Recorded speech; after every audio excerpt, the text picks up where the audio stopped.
Hello दोस्तों, good morning. तो आज हम लोग वेल्डर ट्रेड का जो है लेसन बाय लेसन चल रहा था, उसका 39 नंबर लेके आए हैं। वो आप लोग इसको एक एक करके हम लोग स्टडी करेंगे। तो यह जो है आपको 39 नंबर में आपको आएगा आर्क वेल्डिंग। क्या आएगा? Arc welding defect, causes and remedies. यानी हम लोग जो वेल्डिंग करते हैं उसमें डिफेक्ट आ जाता है। तो डिफेक्ट क्यों आता है वह आज हम लोग इसमें सीखेंगे कि यह क्यों आता है, उसका निदान क्या हो सकता है। और इसका जो हम लोग देख लेंगे, पढ़ाई कर लेंगे। इसका पीडीएफ जो है आपको जो वीडियो के डिस्क्रिप्शन में आर्क मास्टर ऐप मिलेगा, उसको इंस्टॉल कर लीजिएगा, आपको वहाँ सारा चीज़ मिल जाएगा। चलिए हम लोग देखते हैं कौन कौन सा डिफेक्ट है। इंट्रोडक्शन देखिए। वेल्डेड ज्वाइंट का स्ट्रेंथ बेस मेटल की स्ट्रेंथ से इक्वल। देखिए, वेल्डेड ज्वाइंट होता है, जो वेल्डिंग किया हुआ ज्वाइंट जो होता है, वह ज्वाइंट जो होता है बेस मेटल, जो जिस चीज़ को हम ज्वाइंट करते हैं, ठीक है, उसको बोलते हैं, क्या बोलते हैं? बेस मेटल बोलते हैं। जिस मेटल को ज्वाइंट करते हैं उसको बेस मेटल बोलते हैं, और जहाँ पर वेल्डिंग करते हैं उसको बोलते हैं वेल्डेड ज्वाइंट। तो वेल्डेड ज्वाइंट का जो स्ट्रेंथ होता है, ठीक है, स्ट्रेंथ होता है यानी उसका जो ताकत होता है, उसका जो मजबूती होता है वेल्डेड ज्वाइंट का, वह वेल्डेड ज्वाइंट का मजबूती बेस मेटल से इक्वल या ज़्यादा होना चाहिए। यानी उसकी मजबूती जो है या तो बेस मेटल से बराबर होना, और नहीं तो ज़्यादा मजबूत उससे होना चाहिए। अगर कोई डिफेक्ट है वेल्डेड ज्वाइंट में तो ज्वाइंट बेस मेटल से कमज़ोर होगा। अगर उसमें कोई ज्वाइंट में डिफेक्ट आ गया तब क्या होगा कि वह जो वेल्डेड ज्वाइंट है वो बेस मेटल से क्या हो जाएगा? कमज़ोर हो जाएगा। लेकिन होना क्या चाहिए? वेल्डेड जो ज्वाइंट होता है वह बेस मेटल से इक्वल या अधिक मजबूत होना चाहिए था। लेकिन जब डिफेक्ट होगा, देखिए डिफेक्ट होगा तो क्या हो जाएगा? कमज़ोर हो जाएगा। यह एक्सेप्टेबल नहीं है, यानी कमज़ोर हो उससे, बेस मेटल से वेल्डेड ज्वाइंट कमज़ोर हो, यह मंजूर नहीं है। स्ट्रॉन्ग या गुड वेल्ड में यूनिफॉर्मली रिपल सरफेस, यानी ये जो होता है, ये जो रिपल इसको बोलते हैं, ठीक है, ये आप देखते होंगे, ये यूनिफॉर्म होना चाहिए, छोटा बड़ा नहीं होना चाहिए, ठीक है। इवन कंटूर, ऊंचा नीचा नहीं होना चाहिए। बीड्थ माने बीड का जो चौड़ाई है ये एकदम बराबर होना चाहिए। अच्छा पेनिट्रेशन होना चाहिए। माने पेनिट्रेशन मीन्स क्या होता है? यानी अधिक नीचे तक पूरा होना चाहिए, और कोई डिफेक्ट नहीं होना चाहिए।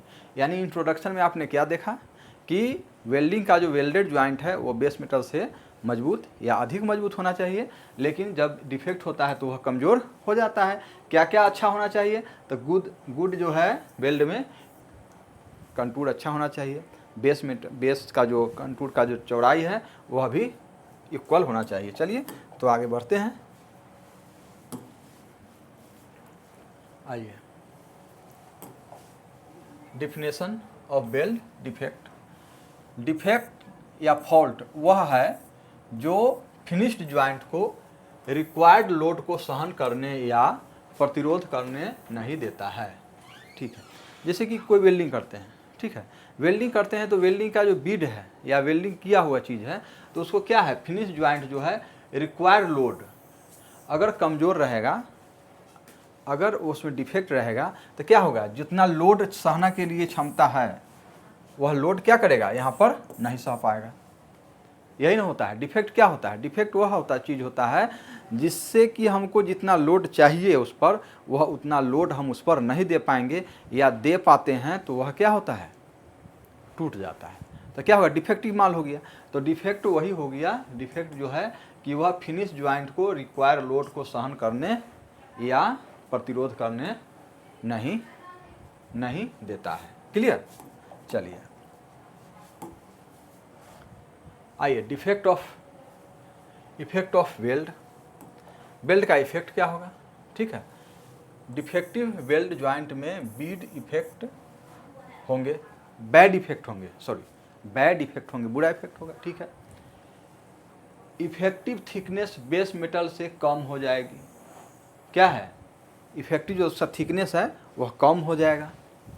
बेल्ट का स्ट्रेंथ कम हो जाएगा, क्या हो जाएगा, बेल्ट का स्ट्रेंथ कम हो जाएगा। इफेक्टिव थ्रोट थिकनेस कम हो जाएगा। थ्रोट थिकनेस तो जानते हैं ना, हम लोग जाने थे थ्रोट थिकनेस,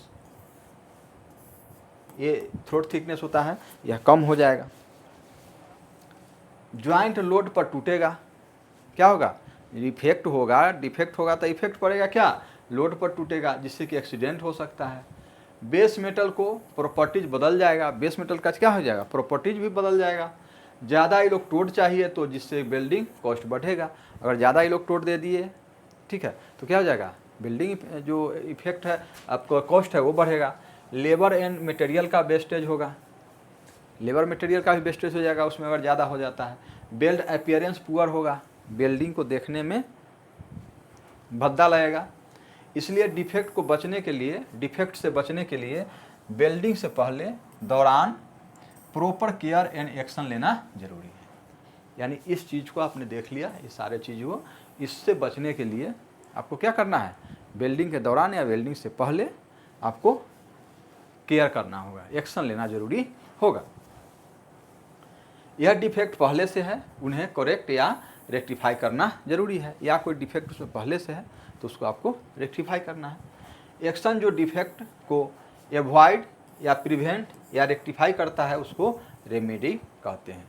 वह एक्शन जो पहले से मौजूद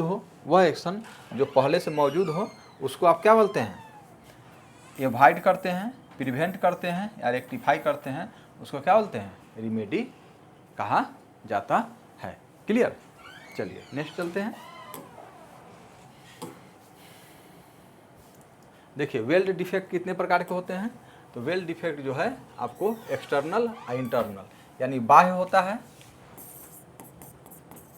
बाह्य और आंतरिक, यानी बाहरी और इंटरनल, एक्सटर्नल और इंटरनल, दो तरह के आपको डिफेक्ट इसमें मालूम चल रहा है। पता होना चाहिए कि एक्सटर्नल डिफेक्ट वो है जो नेक आई यानी खाली आंखों से, नंगे आंखों से देख सकते हैं, नंगे आंखों से नग्न आंखों से आप क्या करते हैं, या लेंस से देखे जा सकते हैं। यानी नेक आई से या लेंस से आप उसको क्या कर सकते हैं, देख सकते हैं, लेंस से देख सकते हैं, ठीक है। वो क्या हो गया, एक्सटर्नल यानी बाहरी की बात चल रहा है। बाहरी जो डिफेक्ट होगा उसको क्या आप क्या कर सकते हैं, नेक या लेंस से देख सकते हैं। जैसे वेल्ड बीड पर कोई प्रॉब्लम हो गया, बेस मेटल सरफेस पर, या ज्वाइंट या रूट साइड में, यानी आपको यह बाहरी एक्सटर्नल में डिफेक्ट जो है वह आपको आँख से देख सकते हैं या लेंस से देख सकते हैं। जैसे belt Beed, base metal surface, इस सब पर जो क्रेटर वगैरह हो गया, या आपको स्पेटर हो गया, बाहरी क्रैक हो गया, अंडरकट हो गया, ये सब क्या हो गया, बाहर से आप देख सकते हैं। चलिए अब इंटरनल वाला भी देखिए, इंटरनल क्या है। एक्सटर्नल डिफेक्ट का लिस्ट भी देख लीजिए आप, हम लोग लिस्ट भी देख लेते हैं। Undercut, crack, blow hole, slag inclusion, edge melted off, excessive convexity, ठीक है, excessive concavity, insufficient throat thickness, insufficient filling, incomplete root penetration या lack of penetration, excessive root penetration, overlap, mismatch, uneven, irregular bead appearance और स्पेटर।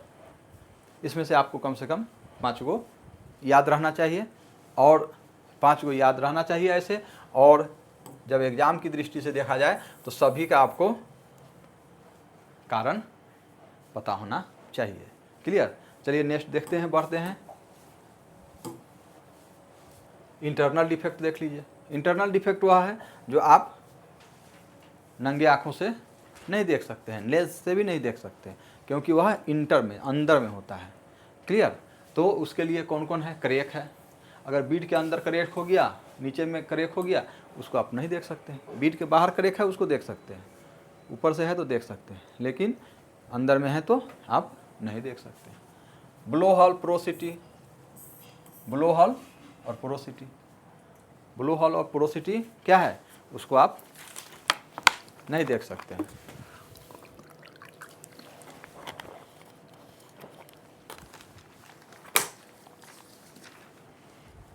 उसको आप नहीं देख सकते हैं।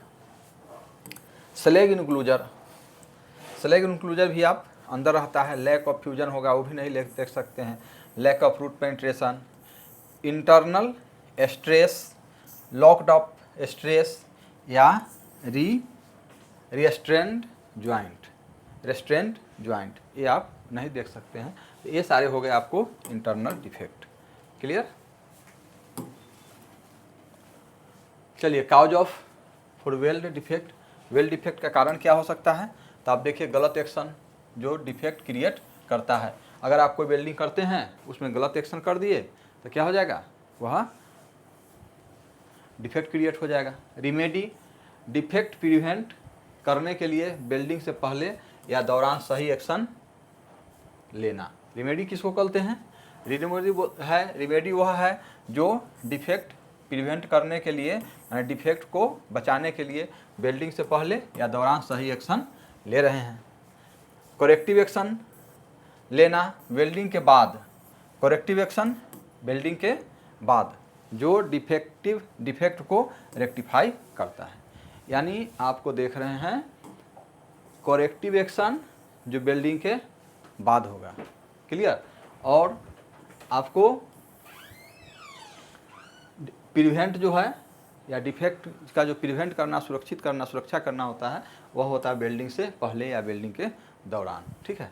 तो ये आपको दो चीज़ याद रखना है, क्योंकि आपको यह आगे काम आएगा। चलिए, अंडरकट। अब हम लोग एक एक करके इसको पढ़ना स्टार्ट करते हैं। अंडरकट हो गया, तो अंडरकट हो गया तो आपको यह देखना है कि अंडरकट कौन सा दोष में, फॉल्ट में आता है। ठीक है? कौन सा आएगा? तो वह बाहरी आएगा, बाह्य। ठीक है? क्योंकि आपको आंख से यह दिख रहा है कि अंडरकट यहाँ होता है। ग्रूव्ड या चैनल जैसा प्रेंट मेटल के टो पर बना होता है। क्या होता है? क्या होता है? एक चैनल मीन्स एक नाली टाइप का प्रेंट मेटल के टो, इसको बोलते हैं टो। इसको क्या बोलते हैं? टो। अगर इस तरह के आपको ऐसे हो गया बिल्डिंग तो इसको बोलते हैं टो, यहाँ पर बोलते हैं टो। ठीक है? तो उसी तरह से टो यहाँ हो गया। तो टो पर एक नाली टाइप का, नाली है ना, नाली टाइप का ये आपका निकल गया। तो अब ये क्या हो गया? अंडरकट हो गया। ओके। काउज क्या हो सकता है? करेंट हाई होना। करेंट हाई होने से क्या होगा? आपको वह ज़्यादा मेटल गलेगा। बहुत शॉर्ट आर्क लेंथ का यूज करना, बहुत नीचे यूज कर देते हैं तो ऊपर पूरा भरा नहीं। वेल्डिंग स्पीड फास्ट होना, अगर फास्ट हो जाएगा तो साइड वाला भरा नहीं, क्योंकि मेटल जो है आपको इस तरह से वेल्डिंग कर रहे हैं, यहाँ पर वेल्डिंग कर रहे हैं, तो यहाँ पर अगर आप वेल्डिंग स्पीड ज़्यादा रखिएगा तो वह नहीं भरेगा मेटल। कंटिन्यूअस वेल्डिंग से जॉब का ओवरहीट होना, ओवरहीट होने से भी वह नहीं भरता है। फॉल्टी इलेक्ट्रोड मैनिपुलेशन, इलेक्ट्रोड को चलाने का वह गलत होना। रॉन्ग इलेक्ट्रोड एंगल जो है उसका गलत हो जाना। अब चलिए, रिमेडीज क्या करना है? देखिए, प्रिवेंटिव एक्शन माने पहले क्या करना है और दौरान क्या करना है। सही करंट सेट कीजिए, यानी करंट ज़्यादा है तो क्या करना है? उसी का उल्टा सही करंट सेट कीजिए। सही वेल्डिंग स्पीड यूज कीजिए, स्पीड ज़्यादा है तो उसका स्पीड कम कर दीजिए। करेक्ट आर्क लेंथ यूज कीजिए, शॉर्ट है तो उसको मीडियम कीजिए, करेक्ट कीजिए जो सही है होना है। इलेक्ट्रोड का सही मैनिपुलेशन कीजिए, इलेक्ट्रोड को सही से चलाइए। तो ये आपको क्या हो गया? वेल्डिंग के दौरान की बात हो गई। कहाँ होगी, वेल्डिंग की दौरान। अब है कि कोरेक्टिव जो एक्शन लेना है, यानी अब हो गया, सपोज आपका क्या है, अंडरकट हो गया, तो हो गया तब क्या कीजिएगा, तो बेल्ट के टॉप पर 2 mm डायमीटर इलेक्ट्रोड यूज करके अंडरकट फिल करने के लिए थीन स्ट्रिंजर बीड डिपॉजिट करना है। यानी जब तक हो गया, क्लियर, अब हो गया तो क्या कीजिएगा, हो गया तो आपको क्या करना है, 2 mm के इलेक्ट्रोड से यहाँ पर क्या करना है, बीड, एक पतला बीड दोनों साइड बना के फिल कर देना है। तो आपको वेल्डिंग के पहले एक कारण बताया गया, फिर उसका प्रिवेंटिव एक्शन कि उस समय आप क्या कर सकते हैं, ठीक है, तो वो बताया गया, उसका करेक्टिव एक्शन बताया गया कि क्या आप उसमें करेक्शन कर सकते हैं। ओके, चलिए अब ओवरलैप क्या होता है, ओवरलैप भी आप एक्सटर्नल है, बाय डिफेक्ट है। तो बाय डिफेक्ट ओवरलैप मतलब जितना हमको वेल्डिंग करना चाहिए उससे ज़्यादा पर हम वेल्डिंग कर दिए हैं, ठीक है, यानी वेल्डिंग करना चाहिए इतना पर, यहाँ तक वेल्डिंग करना चाहिए, ये थोड़ा सा इस पर मेटल पर आ गया है, वेल्डिंग जो है मेटल पर चढ़ गया है, ठीक है, ओवरलैप हो गया है, माने जितना हमको थिकनेस में करना चाहिए उतना थिकनेस नहीं, आपको ओवरलैप हो गया है। क्लियर, ओवरलैप सुनने से ही लगता है कि हाँ ओवर मेटल उस पर चढ़ गया। तो ओवरलैप तब होता है जब मोल्टेन मेटल इलेक्ट्रोड से प्रेंट मेटल सरफेस पर फ्लो करता है लेकिन प्रॉपर फ्यूजन नहीं होता है। क्लियर, अब देखिए जैसे कि यहाँ पर ये दो मेटल है, ठीक है, ये दो मेटल है, तो हमको इतना ही वेल्डिंग करना है, इतना ही मेटल आना चाहिए, लेकिन क्या होता है कि यहाँ से लेके यहाँ तक मेटल चला आता है, यहाँ से लेके यहाँ तक चढ़ जाता है, ठीक है, इस पर चढ़ जाता है, तो इतना नहीं होना चाहिए। क्लियर, तो अगर वैसा होता है तो वह ओवरलैप हो जाएगा, होना चाहिए जो फिक्स है उतना ही, लेकिन ओवरलैप हो गया, तो इससे क्या होता है कि प्रेंट मेटल के सरफेस पर फ्लो हो जाता है, यानी उस पर बहने लगता है। ओके, अब देखिए कारण क्या हो सकता है, तो लो करेंट का कम होना उसका कारण हो सकता है, slow arc travel speed long arc, अगर धीरे धीरे चलिएगा तो क्या होगा, ज़्यादा इलेक्ट्रोड गलेगा, वहाँ पर जमा ज़्यादा होते चला जाएगा, तो वो भी गलत हो जाएगा। बड़ा डायमीटर का उपयोग करना, अगर ज़्यादा डायमीटर का उपयोग कीजिएगा तो यहाँ पर मेटल क्या हो जाएगा, ज़्यादा डायमीटर का उपयोग कीजिएगा तो यहाँ पर मेटल ज़्यादा आएगा। इलेक्ट्रोड को रिस्ट से मैनिपुलेट करना, आर्म से नहीं। देखिए रिस्ट जो ये रिस्ट है ना, जब वेल्डिंग करते हैं तो इस रिस्ट के माध्यम से आपको, इसके माध्यम से इलेक्ट्रोड होल्डर पकड़ के आपको वेल्डिंग करना है। ऐसे ऐसे ऐसे आ रहे हैं, ऐसे आ रहे हैं तो इन्हें ऐसे हाथ नहीं उठा के ऐसे से करते रहना है, ठीक है, या ऐसे चलना है तो ऐसे हाथ नहीं करना है, ठीक है, ये आपका सही रहेगा। ये रिस्ट जो है, ये रिस्ट के माध्यम से आप ऐसे ऐसे कीजिए, ऐसे या ऐसे कीजिए, ऐसे रिस्ट के माध्यम से चलाना होता है, ठीक है। अब इसका रिमेडीज, प्रिवेंटिव एक्शन क्या करना है, सही करंट सेट कीजिए, यानी करंट लो है तो सही कीजिए, सही arc travel speed, arc length सही कीजिए, सही इलेक्ट्रोड डायमीटर का चुनाव कीजिए, इलेक्ट्रोड सही मैनिपुलेशन कीजिए, यानी जो इसका कारण है उसी को आपको उसमें प्रिवेंटिव एक्शन में कर देना है।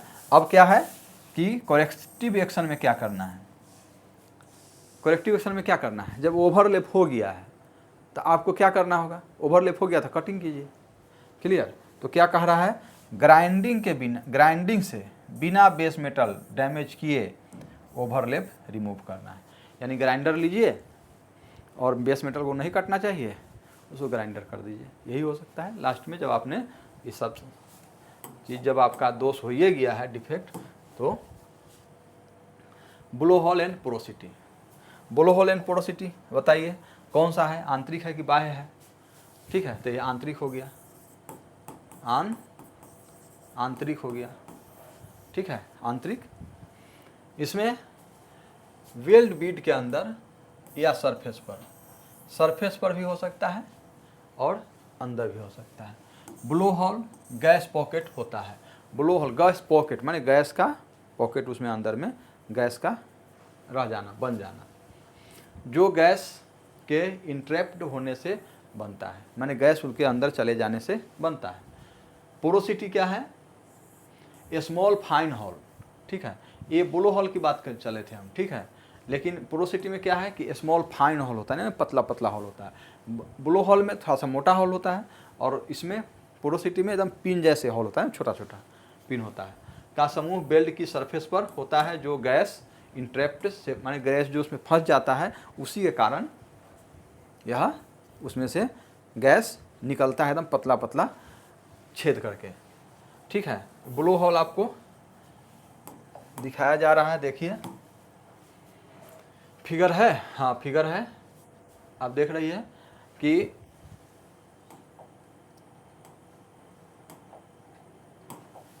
आपको दिख रहा है ये ब्लो होल है, जो मोटा मोटा बड़ा बड़ा है जो, ठीक है। बड़ा बड़ा होने के कारण यहाँ ब्लो होल हो गया। छोटा छोटा जो है, छोटा छोटा वाला जो है वह पोरोसिटी है। छोटा छोटा है ना, छोटा छोटा, इसे पोरोसिटी है। अब बड़ा बड़ा है ये ब्लो होल है। क्लियर? यानी गैस, आप ये जानना होगा कि पोरोसिटी क्यों होता है, ब्लो होल क्यों होता है? गैस के उसमें अंदर रह जाने के, फंस जाने के कारण होता है। क्लियर? बेल्ट बीड के अंदर या सरफेस पर, ठीक है। ये तो हम लोग जाने हुए थे, ये हमको जाने हुए थे। आगे देखते हैं क्या है। काउज जॉब सरफेस पर कंटामिनेंट्स या इम्प्योरिटीज होना, यानी जॉब सरफेस पर अगर कुछ गंदगी हो तो क्या हो जाएगा, वह अंदर गंदगी के साथ साथ हीट होगा, आर्क बनेगा और गैस बनाएगा, और वह गैस उसमें रह सकता है। इसके कारण क्या है, वह गैस अटक सकता है। इलेक्ट्रोड फ्लक्स में जो है वह इम्प्योरिटीज हो, यानी अशुद्धियाँ हो। जो फ्लक्स होता है, इलेक्ट्रोड के जो फ्लक्स लगता है उसमें कुछ अशुद्धियाँ हैं, तो वह आपको।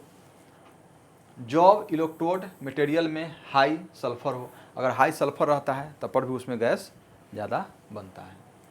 ज्वाइनिंग सरफेस के बीच मॉइस्चर ट्रैप्ड होना, यानी जो जोड़ रहे हैं उसके बीच में मॉइस्चर होना, ठीक है।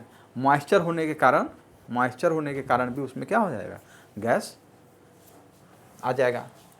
बेल्ट मेटल का फास्ट फ्रीजिंग होना, बेल्ट मेटल जो है ना तेज़ी से बेल्ट जो करेंगे, बेल्टेड ज्वाइंट जो होगा उसमें बेल्ट मेटल होगा और तेज़ी से अगर जम जाता है तो अंदर में जो गैस फंसा हुआ है तो फंस जाएगा, फंसा ही रह जाएगा। तो इसलिए अगर फास्ट फ्रीजिंग होता है तब पर भी आपको पोरोसिटी हो जाएगा। एज की क्लीनिंग सही नहीं होना, अगर एज जो बनाए हुए हैं अगर क्लीनिंग सही नहीं है, अगर उसमें गंदगी है तो क्या हो जाएगा, गैस बनेगा बिल्डिंग के समय, उसमें गैस अटक सकता है। तो यह कारण हो गया आपको, यह कारण हो गया गैस बनने का कारण। बस ढूंढ लीजिए कि हाँ गैस कैसे बनता है, काम आपका पोरोसिटी का हो गया। प्रिवेंटिव एक्शन क्या करना है, oil, grease, rust, paint, moisture आदि सरफेस से रिमूव करना है। जो गैस बन रहा है उसको आपको हटाना है। फ्रेश और ड्राई इलेक्ट्रोड यूज करना है, नमी वाला इलेक्ट्रोड नहीं कीजिए यूज, नमी वाला कीजिएगा तो उसमें गैस ज़्यादा बनेगा। अच्छे क्वालिटी के फ्लक्स कोटेड होना चाहिए, इलेक्ट्रोड का इस्तेमाल करना चाहिए, सल्फर वाला नहीं कीजिए। लॉन्ग आर्क एवॉइड कीजिए, जितना लंबा आर्क कीजिए, देखिए जितना लंबा आर्क कीजिए उतना बाहर से उसमें गैस जाने की संभावना ज़्यादा रहता है। करेक्टिव एक्शन क्या कीजिएगा, अब ब्लो होल हो गया, ठीक है, तो क्या कीजिएगा, अगर ब्लो होल बेल्ट के अंदर है तो उस एरिया को गौज करके कर दो और फिर से बेल्ट कर दो। अगर बेल्ट हो गया, ब्लो होल है तो उसको क्या करें, गौज करना पड़ता है, मतलब छीलना पड़ता है, ठीक है, छील दीजिए, जितना दूर है उतना दूर छील दीजिए, छील के फिर से बेल्डिंग कर दीजिए। क्लियर? अगर सरफेस पर है तो ग्राइंड करके फिर से बेल्ट कर दीजिए, यानी नीचे है तो गौज कर दीजिए, छील दीजिए, और नहीं तो ऊपर है तो ऊपर भी ग्राइंडिंग करके फिर से बेल्डिंग कर दीजिए। क्लियर? चलिए एस्पेटर देख लेते हैं। एस्पेटर में क्या है, एस्पेटर कौन सा हो जाएगा आप बताइए, बाह्य है कि आंतरिक है, बाह्य है या आंतरिक है, आंतरिक, कौन सा होगा, बाह्य है कि आंतरिक है? तो यह क्या है, बाहरी आपको दिखाई दे ही रहा है, यह स्पेटर है, ठीक है। तो स्पेटर का आप देख लीजिए, स्मॉल मेटल पार्टिकल्स, मेटल का जो है, मेटल माने जो वेल्डिंग, मेटल जो वेल्डिंग करते हैं, वेल्डिंग करते हैं, इलेक्ट्रोड का जो मेटल होता है, ठीक है, तो वही मेटल का पार्टिकल, छोटा छोटा पार्टिकल जो आर्क वेल्डिंग के दौरान वेल्ड के बाहर निकलते हैं, वेल्ड के बाहर निकलते हैं और बेस मेटल सरफेस से चिपक जाते हैं। क्या होता है, बेस मेटल के वेल्ड के बाहर निकलता है, निकलने के बाद क्या करता है, वेल्डिंग होता है उससे बाहर निकलता है और बेस मेटल के सरफेस पर चिपक जाता है, तो वही चिपक गया ये वेल्डिंग के दौरान, ठीक है। चलिए आइए, इसका कारण क्या हो सकता है, इसका कारण क्या होगा, जब ज़्यादा छींटा मारेगा, ठीक है, ज़्यादा छींटा मारेगा तभी ना बाहर छींटा हो उड़ेगा, तो छींटा कब लगेगा, जब लॉन्ग आर्क रहेगा तो ज़्यादा छींटा उड़ेगा, ठीक है। आपको देख लीजिए, यहीं से देखते हैं, वेल्डिंग करंट बहुत हाई होना, अगर हाई होगा करंट तो ज़्यादा गलेगा, मेटल तेज़ी से गलेगा, ठीक है, और वह छिटाने का तैयार हो जाएगा।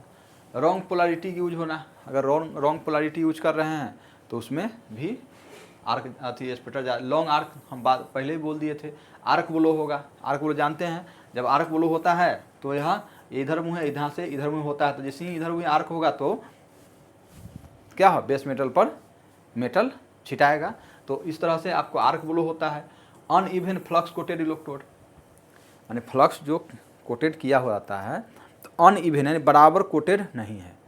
आप देख रहे हैं, हम लोग एक पढ़े थे ना कोटिंग, ठीक है, इलेक्ट्रोड पर कोटिंग, तो एक एक्सट्रूजन विधि एगो डिपिन विधि था, तो एक्सट्रूजन विधि से क्या होता है कि बराबर उसमें कोटिंग होता है, ठीक है। तो ये आपको कारण हो गया। रिमेडीज क्या कीजिएगा, तो करंट जो है करेक्ट करंट का यूज कीजिए, ठीक है, ज़्यादा हाई करंट नहीं लेना है, पोलैरिटी वाला अच्छा से चुनाव कीजिए, करेक्ट आर्क लेंथ रखिए, अच्छे क्वालिटी का फ्लक्स कोटेड इलेक्ट्रोड का उपयोग कीजिए, यानी जो उसका कारण है उसी का आपको यहाँ पर उल्टा कर दिया है। अगर मान के चलिए अब स्पेटर तो हो गया, तब क्या कर सकते हैं, तो क्या कीजिए, स्पेटर को चिपिंग हमर और वायर ब्रश से रिमूव कीजिए। अब जो स्पेटर बाहर हो गया है तो उसको क्या कीजिए, चिपिंग हमर लीजिए या वायर ब्रश लीजिए, उसको साफ कर दीजिए, क्लियर, तब यहाँ पर यह साफ हो जाएगा। आइए, एज ऑफ मेल्टेड ऑफ, देखिए एज ऑफ मेल्टेड ऑफ, यानी एज जो है, इसका एज जो है पिघल गया, यहाँ पर वेल्डिंग किए, ये इतना तक था, लेकिन वेल्डिंग किए तो यहाँ से पिघल के इधर आ गया, यहाँ पर वेल्डिंग किए, यहाँ पर वेल्डिंग किया तो ये एज पिघल के इधर आ गया, तो यानी इस तरह का एज होना चाहिए था, इस तरह का होना चाहिए था, लेकिन यहाँ क्या हो गया, पिघल गया, ठीक है। तो ये अधिकतर देखिए किस में होता है, ये आपको फिलेट वेल्ड में होगा अधिकतर, कौन में होगा, फिलेट वेल्ड में, क्योंकि फिलेट वेल्ड है दोनों ना, फिलेट वेल्ड में अधिकतर होता है। तो आप देखिए, edge of plate melted off defect lap and corner joint में होता है। देखिए लैप है और कॉर्नर ज्वाइंट है, कॉर्नर ज्वाइंट है, तो लैप एंड कॉर्नर ज्वाइंट में अधिक होता है।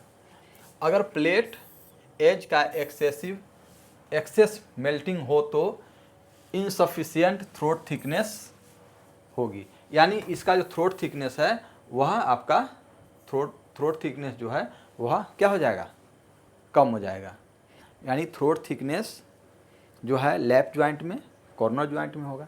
अगर यह हो जाता है तो थ्रोट थिकनेस कम जाता है। इस edge of plate melted off defect कहते हैं, फिगर इसमें दिखाया गया है, क्लियर। आइए कारण देख लीजिए,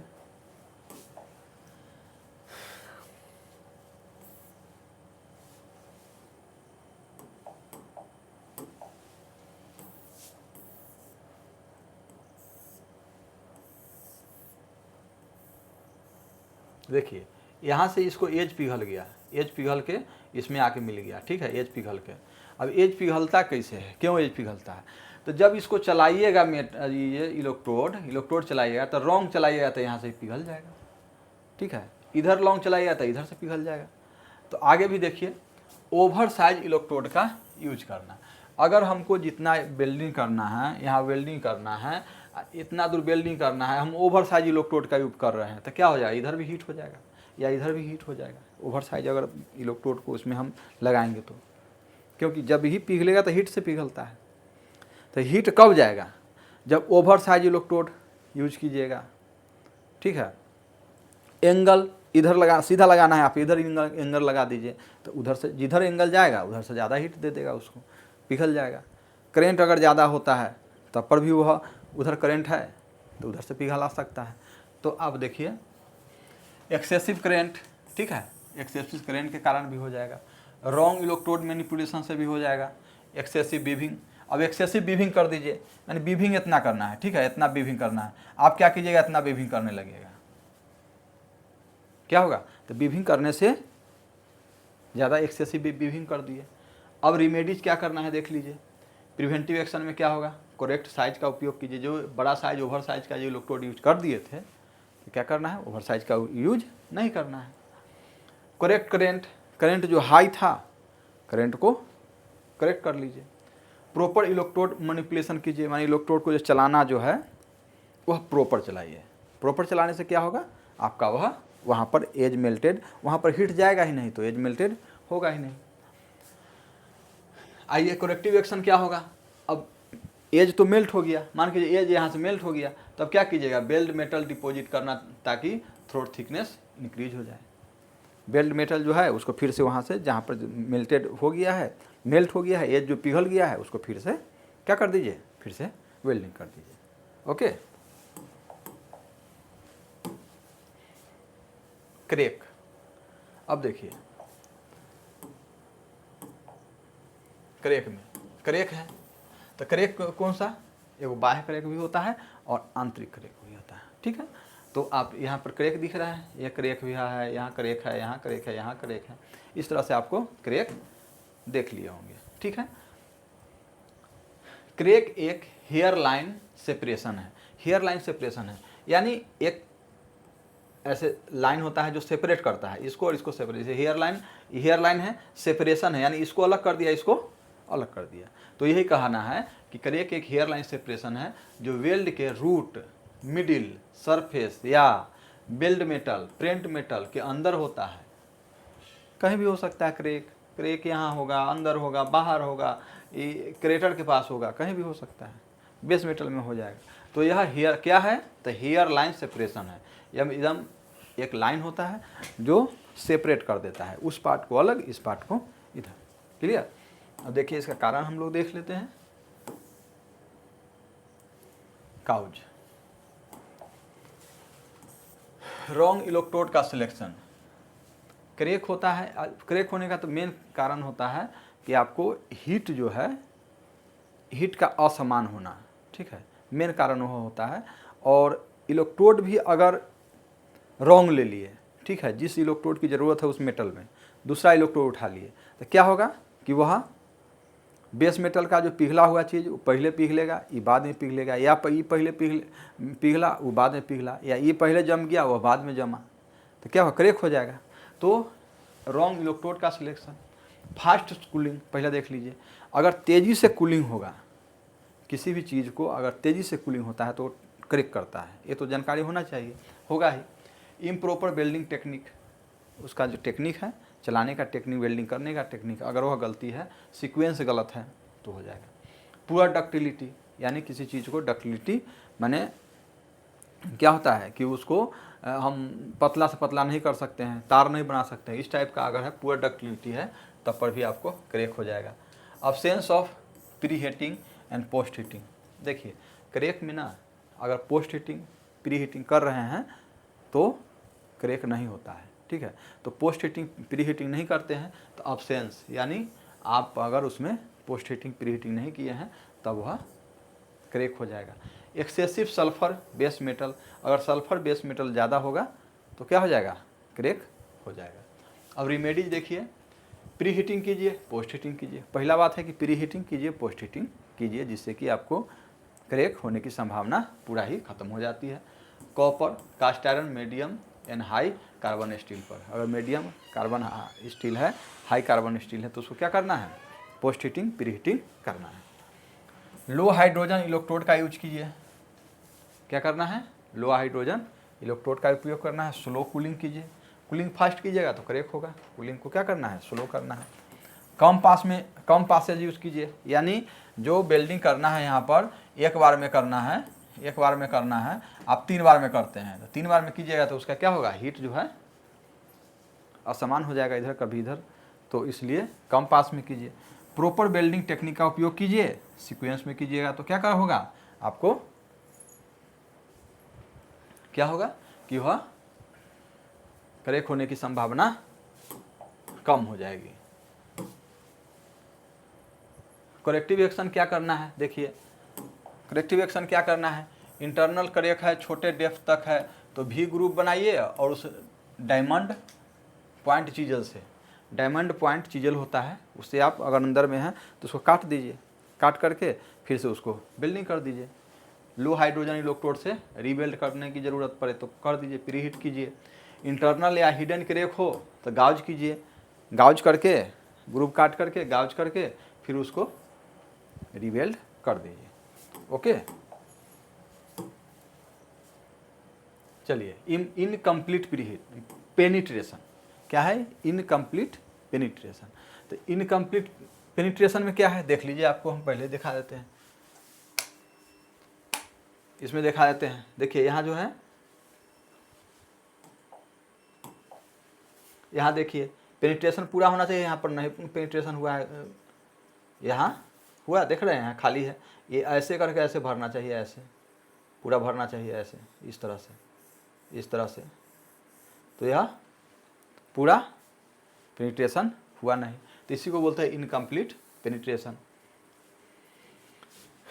जब वेल्ड मेटल की पूरी रूट तक नहीं पहुंचता, जब वेल्ड मेटल जो है, वेल्ड मेटल किसको बोलते हैं, ये वेल्ड मेटल हो गया, ये वेल्ड मेटल है, तो वेल्ड मेटल जब पूरा रूट तक नहीं पहुंचा या ज्वाइंट के रूट भाग से ठीक से नहीं जुड़ता है, या अगर यह ज्वाइंट में इसमें यहाँ नहीं जुड़ता है, तब इनकम्प्लीट पेनिट्रेशन हो जाएगा। क्या, इनकम्प्लीट पेनिट्रेशन हो जाएगा। क्यों होता है, तो देखिए एज प्रिपरेशन बहुत नैरो होना, लेस बेवल एंगल होगा। देखिए बेवल एंगल अगर हमको इतना चाहिए और बेवल एंगल अगर इतना कर दिए, ठीक है, तो इसमें है कि आपको यहाँ तक, आप यहाँ आसानी से यहाँ मेटल पहुँच जाएगा जो बेल्ट मेटल है सो, लेकिन ऐसे किए हैं तो ये आसानी से नहीं पहुँचाए, हो सकता है ऊपर यहाँ अटक के रह जाए, यहाँ पर तक नहीं पहुँचे। क्लियर। वेल्डिंग स्पीड ज़्यादा होना, अगर वेल्डिंग स्पीड ज़्यादा है तो वेल्डिंग स्पीड ज़्यादा होगा तो क्या होगा कि आपको वह अंदर तक नहीं जाएगा। की होल मेंटेन नहीं होना, वेल्डिंग रूट रन में अगर की होल मेंटेन करते हैं, तब की होल मेंटेन करते हैं, अगर नहीं करते हैं तो फिर वह पेनिट्रेशन नहीं होगा। बड़े डायमीटर का इलेक्ट्रोड का उपयोग कर लिए, जिससे कि यहीं पर भर गया, नीचे नहीं आया। क्लीनिंग या गाउजिंग ठीक से नहीं होना, सीलिंग रन के पहले, सीलिंग रन जब मारते हैं तो उसके पहले वह ठीक से अगर नहीं होता है तब पर भी उसमें आपको परेशानी हो जाएगा। गलत electrode angle, insufficient root gap अगर कम रहेगा, देखिए रूट गैप होता है ना, इसको बोलते हैं, यहाँ से लेके यहाँ तक जाए, आई हो गया रूट गैप। क्लियर, क्या हो गया, रूट गैप हो गया। ओके, आइए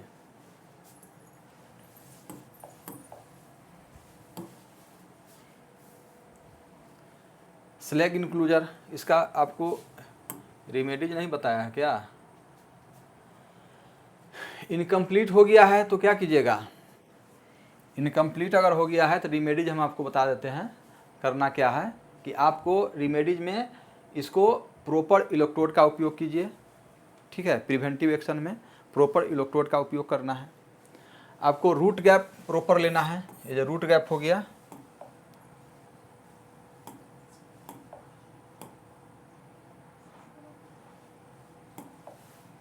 रूट गैप जो है वो प्रॉपर दीजिए, एज प्रिपरेशन अच्छा से कीजिए, की होल मेंटेन कीजिए, ठीक है, रिमेडीज में आ जाएगा। क्लियर। अपना सही इलेक्ट्रोड डायमीटर का उपयोग कीजिए, तब क्या हो जाएगा, वह पेनिट्रेशन हो जाएगा। अगर अब है कि अब ये कीजिए कि उसका सुधार कैसे कर सकते हैं, अगर हो गया तो क्या करना है, अगर इस तरह का है, इस तरह से आपको बना हुआ है, इस तरह से मेटल है, ग्रूव वेल्ड है, तो आपको क्या करना है, नीचे से यहीं पर पेनिट्रेशन नहीं हुआ है तो नीचे से फिर से वेल्डिंग कर दीजिए। लेकिन अगर इस तरह का है तो आपको इसको हटाना पड़ेगा, हटा करके फिर से इसको वेल्डिंग करना होगा। ओके, चलिए।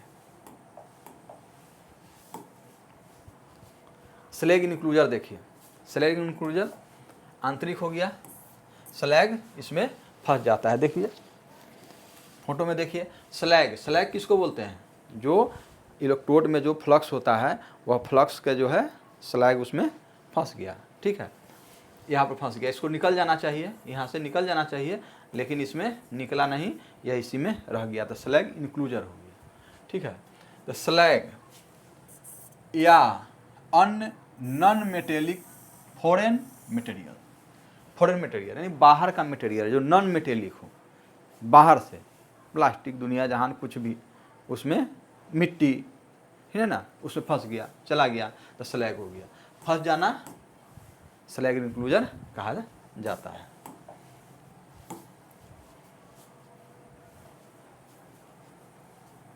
कारण हम लोग देख लिए, क्या फंस जाना, उसको कारण हो गया। काउज क्या होगा, काउज यही होगा ना कि बाहर से कुछ आके फंस जाना, या इसमें का मैनिपुलेशन सही नहीं होना तो उसमें फंस जाता है स्लैग।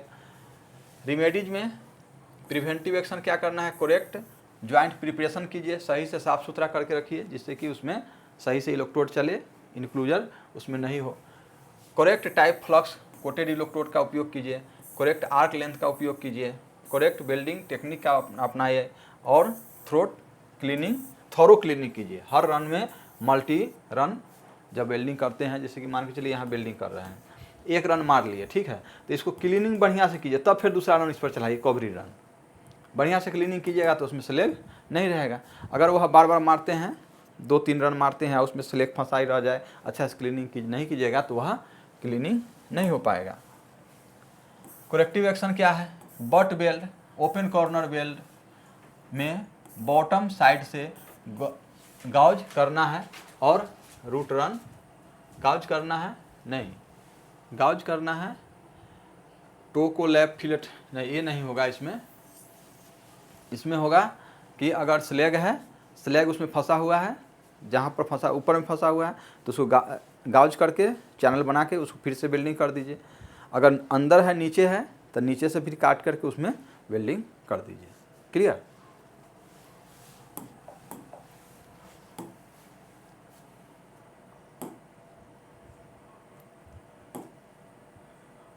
आइए, एक्सेसिव कन्वेक्सिटी यानी एक्सेसिव, यहाँ पर देखिए एक्सेसिव मेटल को जमा कर देना, ये एक्सेसिव जमा हो गया है, ठीक है, तो एक्सेसिव ज़्यादा मेटल यहाँ जमा नहीं हो। एक होता है ओवरलैप होता है कि यहाँ तक मेटल चढ़ गया, ठीक है, उसको बोलते हैं ओवरलैप यहाँ तक मेटल इसको चढ़ गया तो ये बोलते हैं ओवरलैप। लेकिन ओवरलैप नहीं है, ये एक्सेसिव मेटल हो गया, यानी यहाँ पर इतना ही मेटल होना चाहिए, ये यहाँ एक्सेसिव मेटल हो गया। तो एक्सेसिव मेटल हो गया तो देखिए, इसे ओवरसाइज बेल्ट या एक्सेसिव रीइंफोर्समेंट भी कहते हैं, ठीक है, ओवरसाइज बेल्ट कहिए या रीइंफोर्समेंट कहिए। यह फाइनल लेयर कवरिंग रन में एक्स्ट्रा बेल्ट मेटल डिपॉजिट करने से होता है। यानी अगर हमको देखिए रूट रन यहाँ मारे, मिडिल रन यहाँ तक आ गया, यहाँ तक मिडिल रन हो गया, ये क्या हो गया, ये ऊंचाई जो आया ये कब आया, तो फाइनल रन मारने के समय आया, फाइनल रन मार रहे थे उस समय यहाँ आ गया। अब देखिए इसमें कारण क्या है, तो कारण क्या हो सकता है, ऊपर वेल्डिंग हो जाना, उसका कारण क्या हो सकता है। तो आप अगर धीरे वेल्डिंग कीजिएगा, इम्प्रॉपर वीविंग, इलेक्ट्रोड को प्रोफाइल गलत होना, बीड प्रोफाइल गलत, यानी इम्प्रॉपर बीबिंग और किए ऐसे ऐसे इम्प्रॉपर किए तब पर भी हो सकता है। बिग डायमीटर इलेक्ट्रोड यूज कीजिएगा फिर भी वह ज़्यादा हो जाएगा। स्लो बेल्डिंग स्पीड रहेगा, जैसे स्लो बेल्डिंग स्पीड है तो स्लो बेल्डिंग स्पीड है तो यहाँ पर मेटल ज़्यादा बढ़ जाएगा क्योंकि स्लो है, ठीक है। अब इसको रिमेडीज क्या करना है, तो एक्सेसिव बेड मेटल है उसको ग्राइंडिंग करके हटा दीजिए। क्लियर, चलिए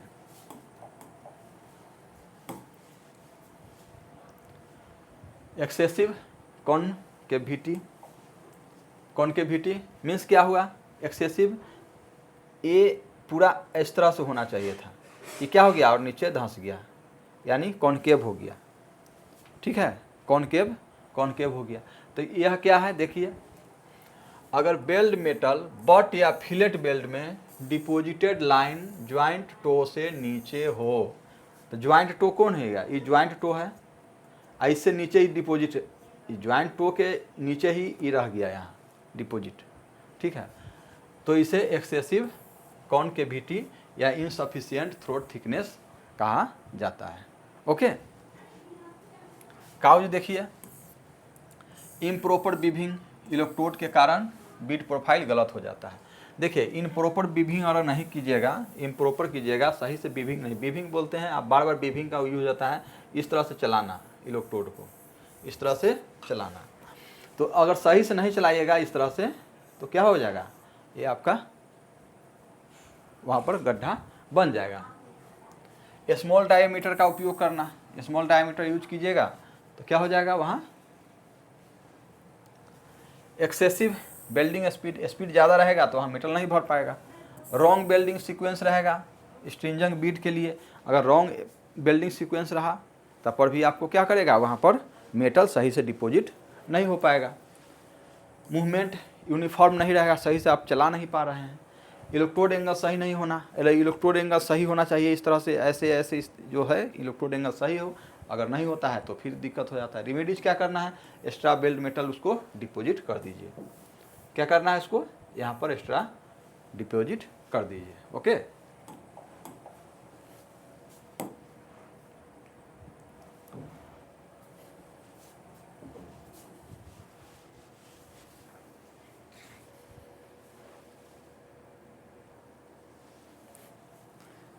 अब हम लोग देख लेते हैं जो कुछ डिफेक्ट हम लोग जो पढ़े हैं वह इस क्वेश्चन के माध्यम से, एमसीक्यू के माध्यम से कुछ बना पाते हैं। अगर आप लोग बना पा रहे हैं तो कमेंट में भी आप बना करके भेजिएगा।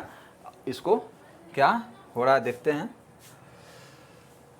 वेल्ड डिफेक्ट क्या है, वेल्ड डिफेक्ट क्या है, अच्छा जोड़ है, मजबूत बेल्ट है, बेल्ट में दोष है, आधार धातु है, बेस मेटल है, तो क्या है यह बेल्ट डिफेक्ट, क्या होता है, बेल्ट में दोष होता है, क्या होता है, वेल्ड में दोष होता है।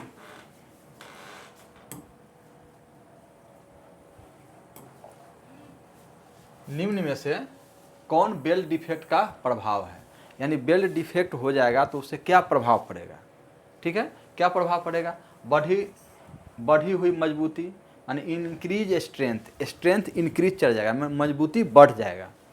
ऐसा है कि हाँ डिफेक्ट होने से मजबूती बढ़ेगा, नहीं, बेल्ट की मजबूती कम हो जाएगी, हाँ ये हो जाएगा, वेल्ड की क्या हो जाएगा, मजबूती कम जाएगा।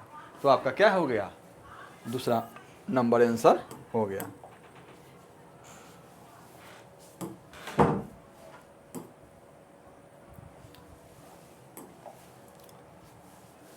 वेल्ड डिफेक्ट मुख्य कितनी श्रेणियों में विभाजित किया गया है, कितने श्रेणियों में किया गया है, अभी हम लोग देखे हैं कौन कौन श्रेणी था, आंतरिक और बाह्य, क्या है, आंतरिक और बाह्य दो श्रेणी में हम लोग डिवाइड किए थे, तो क्या हो जाएगा, यह 2 नंबर आंसर हो गया।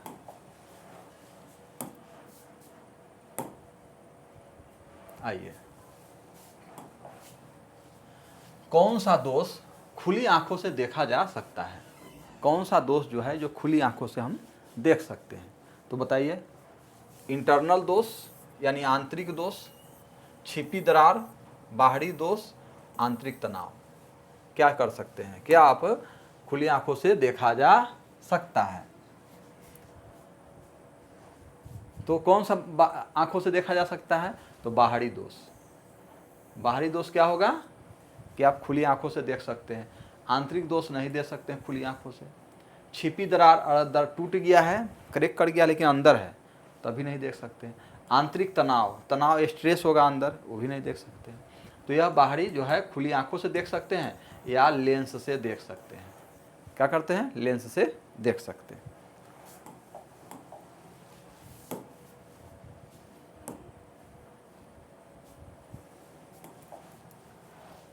इंटरनल बेल्ट डिफेक्ट कौन सा है? Internal belt defect, internal, internal means अंदर, आंतरिक, आंतरिक, आंतरिक बेल्ट डिफेक्ट कौन सा है? देखिए स्पेटर, स्पेटर किसको बोलते हैं? जो बाहर छीटा उड़ जाता है बेस मेटल पर, स्पेटर बोलते हैं। ओवरलैप किसको बोलते हैं? जो यहाँ इतना वेल्डिंग करना था और वेल्डिंग यहाँ से हो गया, ऐसे वेल्डिंग हो गया ये, लेकिन वेल्डिंग इतना ही करना था, इसको क्या बोलते हैं? ओवरलैप बोलेंगे। फ्यूजन की कमी, फ्यूजन की कमी कौन सा हो जाएगा? जैसे यहाँ फ्यूजन किया, यहाँ वेल्डिंग किए, वेल्डिंग किए तो ये पूरा नहीं भरा तो फ्यूजन हो गया, फ्यूजन की कमी हो गई। अंडरकट, अंडरकट किसको बोलते हैं? जैसे कि यहाँ पर वेल्डिंग किए, अंडरकट आपको हम बता देते हैं इस तरह से,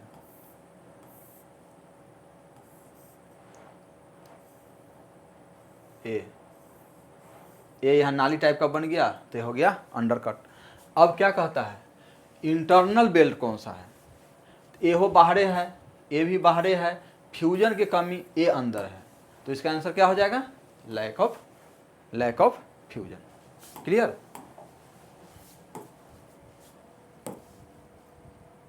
आइए, बेल्ट के टो पर बनी नाली को क्या कहते हैं? अभी हम लोग देखे थे नाली वाला काम, नाली कौन हो कि क्या बोलते हैं उसको? बेल्ट के टो पर बनी नाली को, ये नाली बन गया, ठीक है, ये नाली है, ठीक है, ये नाली बना हुआ है, तो इसको क्या बोलते हैं? Under cut.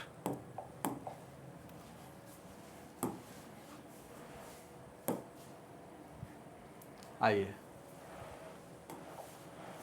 बिना फ्यूजन के पिघली धातु प्रेंट मेटल पर बह जाए तो कौन सा डिफेक्ट होगा? बिना फ्यूजन के, देखिए ये हो गया, लेकिन प्रेंट मेटल पर यहाँ से बह गया, यहाँ पर बह गया, ये तो वेल्डिंग हो गया, ये तो वेल्डिंग हो ही गया, ये वेल्डिंग हो गया, लेकिन इधर इतना ही तक होना चाहिए, ये प्रेंट मेटल पर बह गया, प्रेंट मेटल पर बह गया, तो क्या बोलेंगे इसको? तो इसको बोलेंगे ओवरलैप। क्रैक नहीं, स्लैग इनक्लूजर नहीं, ओवरलैप। क्लियर?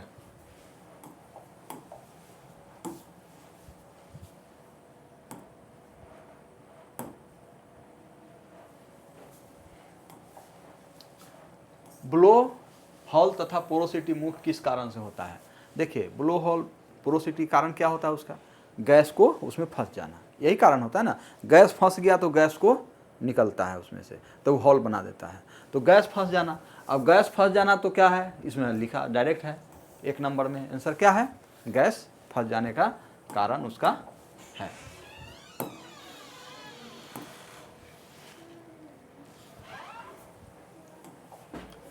वेल्ड के आसपास चिपके छोटे धातु कणों को क्या कहते हैं?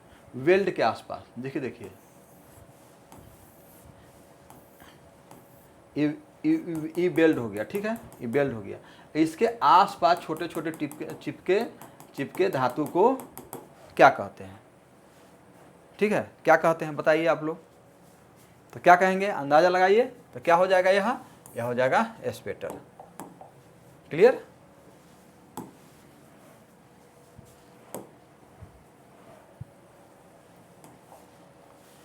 As of plate melted off, दो समांतर किन ज्वाइंट में होता है? आपको edge of plate melted off का हम आपको एक फिगर बनाते हैं।